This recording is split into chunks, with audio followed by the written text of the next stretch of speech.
What's going on, you guys? Welcome to the Cowboys Corner. And if you follow me on Twitter the past couple of days, you've seen I've been objective towards Dak. And a lot of people love Dak. He's the quarterback of the Cowboys. A lot of people believe in Dak.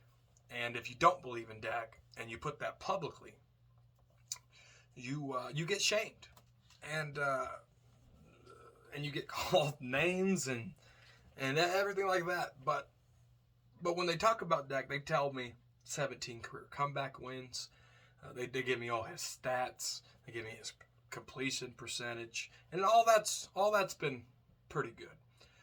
But they don't deep dive into what makes Dak Prescott average. And if you don't agree with this video, that's cool. And I'm not trying to persuade your mind on if you believe in Dak. You know, this is just me digging into some stats that I believe makes Dak Prescott average. And after some of the criticism, some of the things I've seen, I mean, some people even blocked me because they believe what they believe and they don't want to see anything otherwise. And that's okay. That's okay. Feelings not hurt. But let's take a deep dive into some stats that pointed out to me about Dak Prescott. 34. That is the average pass attempts in the league. 34 pass attempts, according to Sports Illustrated. That's what they said. 34 pass attempts, and so I went in and I did a minimum of 30 or more pass attempts that Dak Prescott per game has done. And in 2016, he was really good. When he threw the ball 30 or more times, he was 6-2. In 2017, he was 4-6. 2018, he was 5-4. 2019, he was 5-8. 2020, I did 4 games because he got hurt in the 5th game. He was 1-3. And in 2021, this year up to date, including this is all the way up to a Thanksgiving game, he's 3-4. Now that's on an average of 30 pass attempts. That gives him a career record when he throws the ball 30 or more times, 24 wins, 27 losses. That opened my eyes a little bit. That's an average quarterback, in my opinion. When the ball's in your hands, you give me 24 wins and you give me 27 losses on 30 or more passes. And the average is 34, according to Sports Illustrated. That's average to me. That's a stat no one wants to hear when you're a Dak fan. But you have to realize where I'm coming from. This is what I believe. This is why, and this is what the eye test. I dug into these stats and started doing these things last night because I really found I need to make this video. Somebody said, I think it was Cowtown, Texas, or whatever his name is. He said that I'm proud to be a Dak hater. I'm not proud to not like the quarterback that plays for the team that I love. If you see me recently, Trayvon Diggs jerseys, Marcus Parsons jersey, CeeDee Lamb jersey, Mari Cooper jerseys, but I'll never own a Dak Prescott jersey. I don't believe in Dak. Hear me out. Hear me out, though. That was just the first. That was the first thing why I think he's an average quarterback. 30 or more pass attempts, 24 wins, 27 losses. People typing up excuses right now. Okay. Zeke Elliott. Big factor in Zeke's success. Or, excuse me, Zeke Elliott is a big factor in Dak's success. When Zeke touches the ball 20 or more times, the Cowboys are 29-10.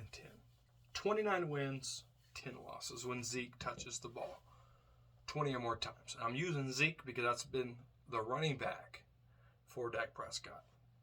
And that's with the same offensive line that Dak Prescott's playing with. Now, what happens when Zeke gets 19 or less carries? What happens? The ball's in Dak's hands at that point. You're not running the ball You got to rely on your quarterback to go execute and go win. So, when Zeke gets 19 or less touches and the ball's in Dak Prescott's hands, he has 16 wins and 17 losses. Tell me again why y'all want to let Zeke go. Tell me why y'all said Zeke is not living up to his contract. And this is today. This is including the Thanksgiving game. Dak Prescott's 16 for 17. Same offensive line. Same everything. Same wide receivers out there blocking. Same wide receivers out there catching. Dak Prescott's 16 wins, 17 losses when Zeke gets 19 or less carries. That's average to me. Let's talk about Dak Prescott and how many games he's already been in his career where he's thrown 0 touchdowns. And believe me, this is a Dak Prescott video, and I'm using Tony Romo as a measuring stick, okay? Tony Romo, in 10 years as a starter, has 13 games where he didn't score a touchdown. 13 games where he didn't have a passing touchdown in 10 seasons. And I use that as a reference point because Dak Prescott, in 6 years, again, this is including the Thanksgiving game that just happened against the Raiders. So this is current, up-to-date stats. Dak Prescott has 20 games. Romo had 13 and 10. Dak has 20 games in 6 years that he hasn't thrown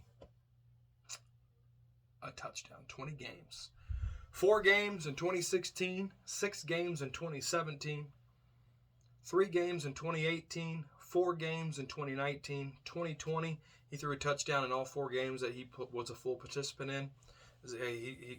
He scored touchdowns in those. And then 2021, this season, he already has 3 games. That's an average of like 4 games a season where Dak Prescott has to go in there and put up points, and he doesn't.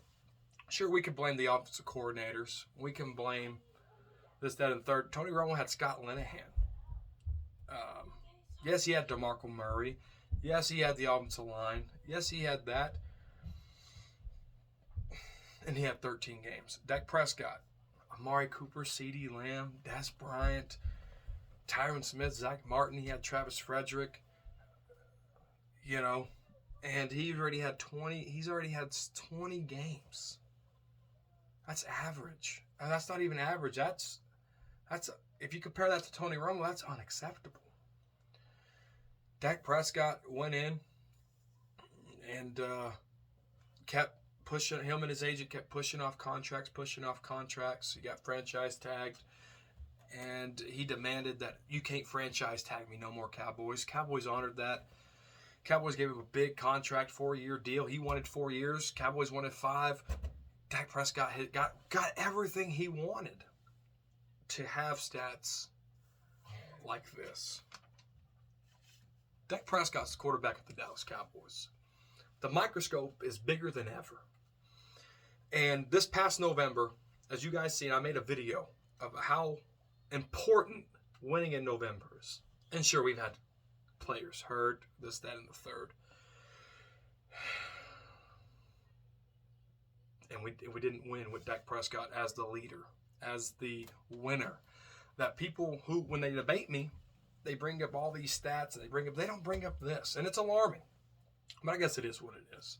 But this is why I think Dak's average. And these stats right here, when the ball's in Dak Prescott's hands, it makes him average. It makes him average. Dak Prescott has 17 career comeback drives, right?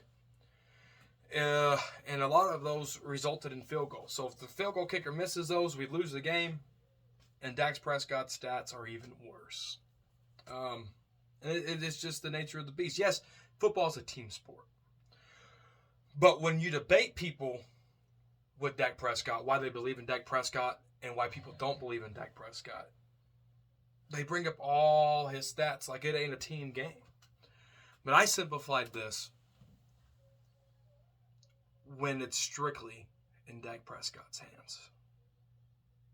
When it's strictly up to Dak. 16 for 17. 16 wins, 17 losses when Zeke has 19 carries. That means the ball's in Dak's hands. 16 for 17, losing record. When Dak has to go throw 30 or more times a game, 24 for 27, losing record. 20 games in 6 years, in 6 football years, that he didn't throw a touchdown. That's a season and a couple of games. That's why Dak Prescott's average to me. That's why it's going to take a lot for me to believe in Dak Prescott.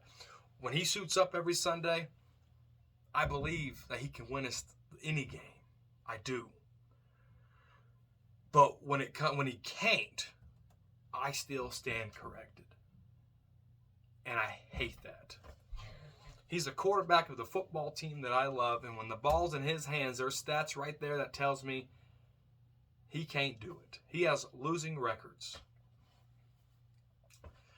It is what it is. But sure, there's going to be hate comments. There's going to be excuses. But I just gave you stuff that when the ball is in Dak Prescott's hands, we're likely going to lose the game.